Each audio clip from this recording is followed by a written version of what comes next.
Hi అండి, నమస్తే. Welcome to money kitchen. ఈరోజు మనం కొబ్బరి అన్నం వండుకుంటున్నాం. అయితే ముందుగా స్టవ్ వెలిగించుకున్నాం. నేను కేజీన్నర బియ్యం తీసుకున్నానండి. ఇదిగోండి 2 కొబ్బరికాయలు తీసుకున్నా, చిన్న చిన్న కాయలు. కొబ్బరి పాలు ముక్కలు తీసేసుకుని కొబ్బరికాయ కుట్టుకుని మంచిగా మిక్సీ పట్టేసుకుని పాలు పిండి వేసుకోవాలండి, క్లాత్లో వేసుకుని. అయితే అప్పుడు ఇలా పాలు వస్తాయి. మనం ఈ పాలు ఎన్ని వస్తాయి అన్ని తర్వాత తగ్గ నీళ్ళు వేసుకోవచ్చు. ఓకేనండి. ఇప్పుడు స్టవ్ వెలిగించాను కదా, ఇప్పుడు ఆయిల్ వేసుకుందాం.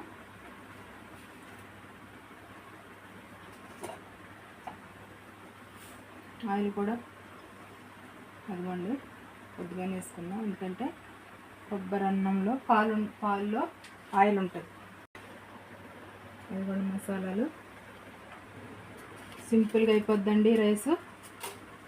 బిర్యానీ ఆకు ఎక్కువ మసాలాలు కూడా వేసుకోవద్దు. ఇదిగోండి జాజికాయ, చెక్క, మరాఠీ మొగ్గ, ఇలాచీలు,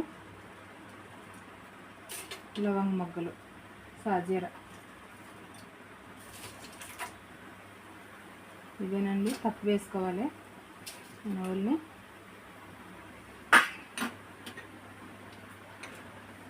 కారం వేయం కాబట్టి ఇదిగోండి పచ్చిమిరపకాయలు.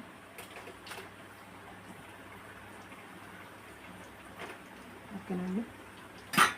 అలాగనే కరివేపాకు అండి. కరివేపాకు ఎక్కువ వాడుతాను నేను కూరలో.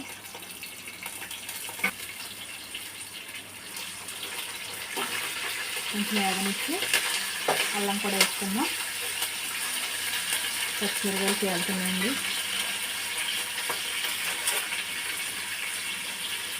ఏం పెద్ద పని ఉండదండి, చాలా సులువుగా అయిపోద్ది. ఇందులో పుదీనా కూడా ఏమి వేయరు,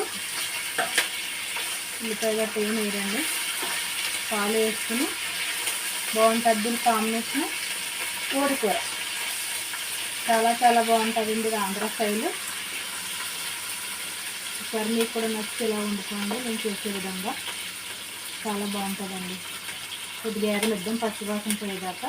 అల్లం కూడా పచ్చివాసన పోవాలి కాబట్టి ఇదిగోండి అల్లం కూడా వేసేస్తున్నాను. స్పూన్లు వేసి ఉండాలి. కావాలనుకుంటే తీసేది తగిలించుకోవచ్చు. అల్లం కొంతమంది ఇష్టపడతారు, కొంతమంది ఇష్టపడరు. మీకు ఇష్టమైతే వేసుకోవచ్చు. ఎక్కువ నేను అల్లానికి నష్టమేమి లేదండి, అల్లం మంచిదే, కానీ సరిపడేసుకోవాలి. మరీ మంచిదే కదండి, ఎక్కువ వేసినా కూడా తెలిసిపోతుంది. పచ్చివాసన పోయే వరకు మంట తగ్గిస్తున్నాము, మూత పెట్టుకున్నాం. ఒకసారి చూద్దామండి. ఇదిగోండి అల్లం అయ్యి పచ్చివాసన పోయేదాకా వేగాలని చెప్పాను కదా, వేగినాయి మంచిగా. ఇప్పుడు ఇందులో కొత్తిమీర కూడా వేసుకున్నాం. అన్నీ ఫ్రై అయిపోయినాయి బాగా.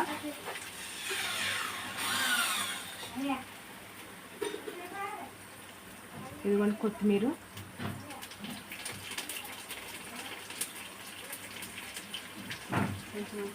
లాస్ట్లో వేసుకుందాం.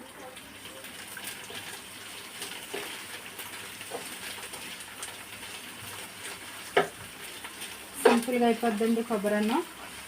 ఓన్లీ మనకు పాలే కావాల్సింది. మసాలాలు ఇవన్నీ తక్కువే పడతాయి. ఎప్పుడన్నా ఇంట్లో కొబ్బరికాయలు ఉంటే 2 కాయలు కొట్టుకుని 1 కేజీ రైస్ వేసుకోవచ్చు. పిల్లలు కూడా ఇష్టంగా తింటారు. అయితే ఇదిగోండి పాలు. నేను ఈ డబ్బాతో 2 డబ్బాలు బియ్యం తీసుకున్నాను. ఇప్పుడు ఈ పాలు ఎన్ని వస్తాయి అన్ని పాలు పోసి మిగతాయి నీళ్ళు పోసుకున్నాను. సరిగ్గా నాకు ఒక డబ్బా వచ్చినట్టు పాలు.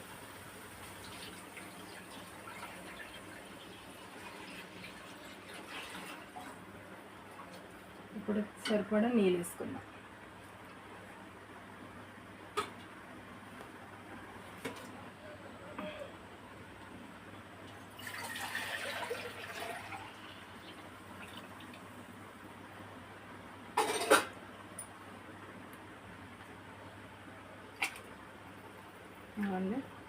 ఒక డబ్బాకి 2 డబ్బాలు వాటర్ పోసిన. అలాగే ఇదిగోండి దీంతో ఒక గ్లాసు బియ్యం దీంతో కూడా వేసిన నేను. దీంతో కూడా వేసిన బియ్యం, అదొక డబ్బా ఇదొక డబ్బా. దీనికి సరిపడే 2 డబ్బాల వాటర్ పోసేసిన.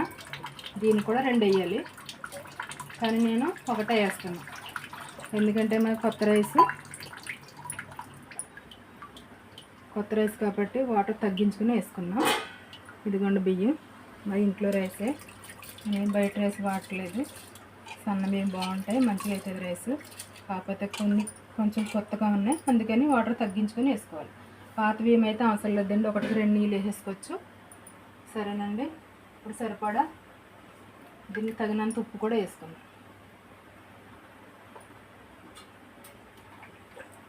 అంతేనండి, ఇది తిరగబడ్డాక మనం రైస్ వేసుకోవచ్చు వాటర్ మరిగినాక. ఓకేనండి, హై ఫ్లేమ్లో పెట్టుకుని మంట ఇది మరగనిద్దాం. ఓకేనా, మూత పెట్టుకుందాం. చూద్దామండి, అది కూడా వాటర్ కూడా మరిగిపోయింది. ఇప్పుడు మనం రైస్ కూడా వేసేసుకోవచ్చు.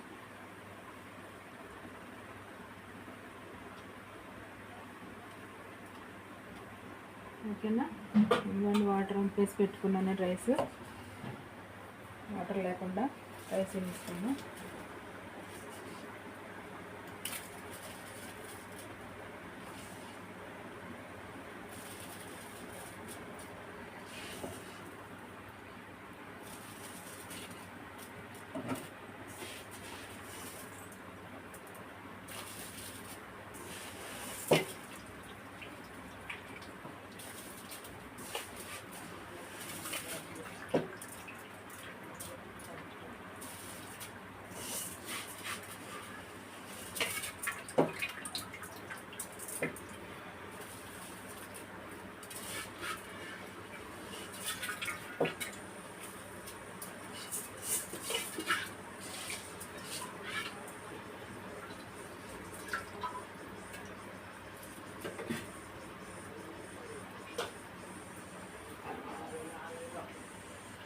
కొద్దిసేపు ఏ ఫ్లేమ్లో ఉంచదన్నమాట.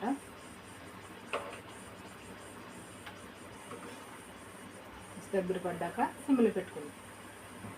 ఓకేనండి, మూత పెట్టుకుందాం. ఒకసారి చూద్దాము. చూసారా, మంచిగా అయిపోతుంది. స్మెల్ కూడా చాలా బాగా వాసన వస్తుందండి. ఇది కొబ్బరి పాలు కదా, కమ్మట వాసన వస్తుంది, చాలా బాగుంటుంది. పిల్లలు కూడా ఇష్టపడి తింటారండి. నేను ఎలా చేశానో మీకు నచ్చితే కూడా ఇలా చేసుకోండి ఒకసారి, బాగుంటుంది. దగ్గర పడిపోయింది కదండి, ఇప్పుడు సిమ్లో పెట్టేసి మూత పెట్టేద్దాం.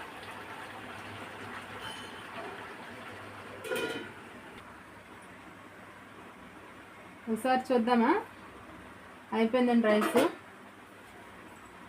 చూసారా, ఇందులో కొబ్బరి పాలు చల్లారితే పొడి పొడిగా అయిపోద్దండి, చాలా టేస్టీగా ఉంటుంది. ఒకసారి మీరు కూడా ట్రై చేయండి. ఓకేనా, మనం ఇప్పుడు ఇందులో కొంచెం కొత్తిమీర వేసుకుని గార్నిష్ చేసుకున్నాం. అంతేనండి, అయిపోయింది.